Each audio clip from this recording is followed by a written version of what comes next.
Hello everybody and welcome to a little update video just to round up this week for you all, because we love to keep you all updated with what's going on, and we know you'll miss the boys and girls if they're not, well, I was about to say galloping across your screen, but as you know with our guys, other than Nero who runs around like a headless chicken, most of them are sedate and sensible, so strutting across your screen or strolling across your screen, well, you obviously miss them, so we'll bring you some of them now. But first, I thought just with updating you about things, we'll go to feeding first, sorry, let me sort my words out. As you know, we've been switching them across to Thunderbrook, which I have one of their products here. And up until now, we've only had some of them on it, while the others have still been eating the old stuff. But this week, as from Wednesday, they have all been on the Thunderbrooks, and it's quite interesting actually, because the reason why we switched to this brand of feed is because they don't have the fillers or kind of the artificial stuff that some other brands of feed have, a bit like human feed for us. A lot of the time in products we buy thinking they're healthy, they actually have a few hidden sugars and additives in that we could do without. So we switched them over to this, and the main reason for it is hoping it's going to help the ones with skin problems. So it'll be interesting to see how they fare on it. I mean, don't get me wrong, we've always fed them quality feed and they've always looked well, but we're aspiring to give our horses the best possible of everything. Obviously, anywhere we can cut fillers out and not sugars that aren't needed, we will do. So that's why we've done this. And it's interesting because now they're eating this, which doesn't have the fillers in. A lot of them, when we first switched the likes of Hida and Annie over, they didn't really want to eat it. And at first Tracy thought maybe we were adding too much water. And I think, yeah, they don't want too much water in with it, but I think more than anything, it's just taken them a little while to adapt to the taste. Because obviously it doesn't taste as yummy as the other feed did. So it'll just take their taste buds a while to adapt to it. And interestingly now, Hida and Annie are eating it, and Micah as well, because they've been on it for longer. But the girls who we've just moved over to it, they're all turning their noses up a bit at it, and I think it's just going to take them a few days to adjust to the taste. And Hannes, bless him, is feeling especially put out. And we've also cut out some other supplements as well, so that were top spec, so it'll be interesting to see whether we need to find alternatives or whether they'll fare okay without. For example, we've had Yolanda and Redska and a joint support supplement, and sometimes when you take a horse off the supplement, you would notice a difference in them, so it's like, they obviously needed that, or you don't notice any different, so it's like, okay, we were just kind of giving them that, but it wasn't really achieving. So yeah, for example, Nutriquin, we know that Hannes and Nika need this because I think there's been a couple of times when Nika's gone without and Jodie's noticed she's stiffer without it, so we know that this works. But then there's other things that you give them it and it's a bit like you're not quite sure whether it's actually doing anything. So we don't know, but we'll find out. And then I'll just walk you through this way. And right in front of us, Hannes is the only one who is in tonight. Everybody else is either free reigning or in the fields. And because, as you all know, I did go a bit lamer this week, but he's spent the last few days on rest, and he's definitely looking better. I think just it's out of caution really. We're still keeping him in and then the turnout, just because if it was a strain, we don't want him to go back out there and then pull it again, and then kind of undo all the rest he's had. But I reckon come maybe Monday, Tuesday, if he's still looking alright, we can try him in the orchard, maybe with just ice to start with, because ice isn't likely to take him on a silly tangent, whereas with Nero out there in Uber, they're more likely to run around. And as you can see, he's not impressed with his new food at the moment, but we'll leave that in there overnight and he can pick away at it, can't you, Hanson? Good boy. And I think for me, I think sometimes, obviously they've all, the ones on turmeric for a while, but I think maybe in this new feed, maybe they can taste the turmeric more, or it tastes different, which is maybe why the ones with turmeric aren't wanting to eat it the same, but they will definitely adapt to it. Annie, as per usual, has just been up to the usual really, just rolling the roost in true Annie fashion. She's weeding the barn today. Twice. Thank you, Freya, for correcting me factually.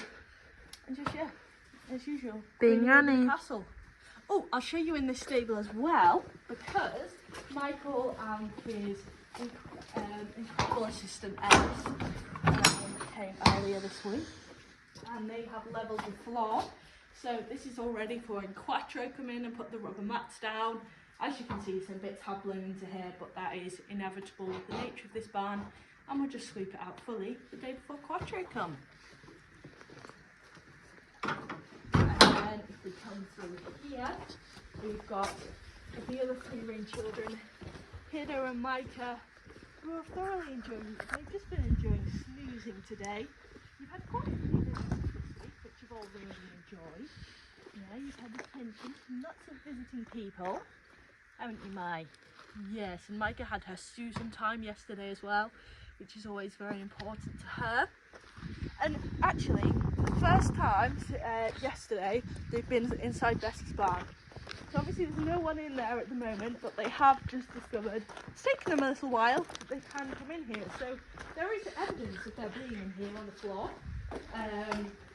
They have stomped through here, they've made their presence known. Annie's even done a wee in here.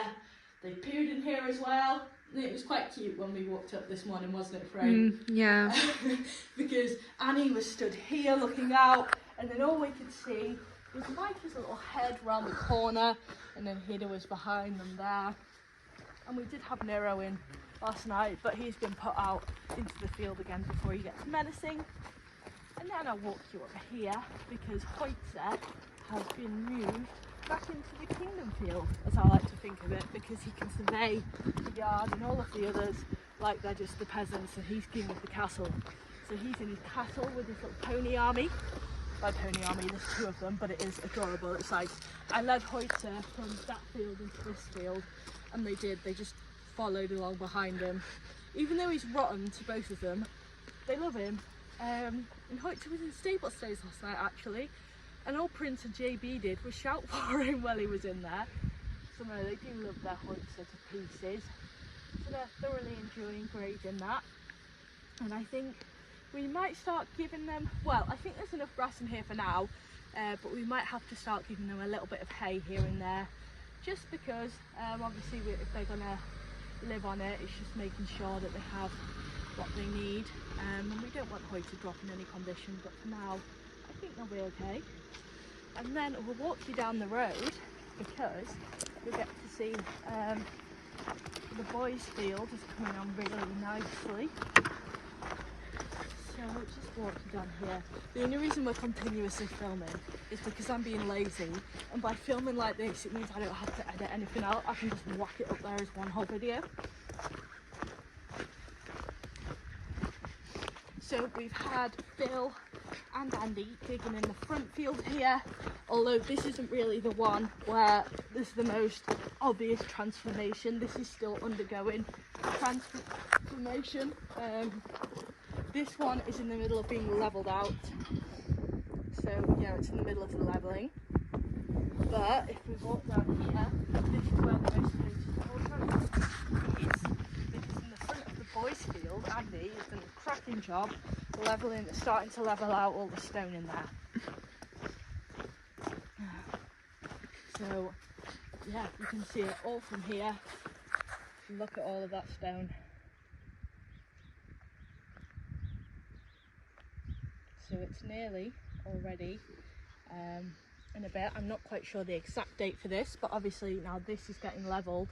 Once that's all levelled, we'll be able to get the shelter in there and the fence up around it, and it'll definitely be ready for the boys in winter, which is incredible for all of them, because it means they'll have an area where obviously they'll be in the field and that area, but when it's really wet we can just shut them in that little area with a shelter. They'll obviously have hay, and it just means they don't have to stand in the mud the whole time, which will make all of the difference to them. But at the moment, even though Hannes is up in the stables, Nero, Eva and Ice are all out in the orchard at the moment, and they're looking very content down there. But no, it's been a really nice week. We've had a really lovely sorry, there's just a dog in the garden. We've had a really nice week of visitors. And it's always, you know, I say this to everyone, but it's because I can't say it enough and I genuinely mean it. We love sharing the horses with people, and for me it genuinely is the next best part of the job other than the horses themselves. So we've had Meet the Horses tours, we've had a stable stay and a friendship barn, and it's just been a really nice week. So yeah, I hope you enjoyed this update. Have a lovely weekend. And before I go, Freya, do you want to say hello? Hello. Sorry, Freya's saying hello. Thumbs up. Amazing.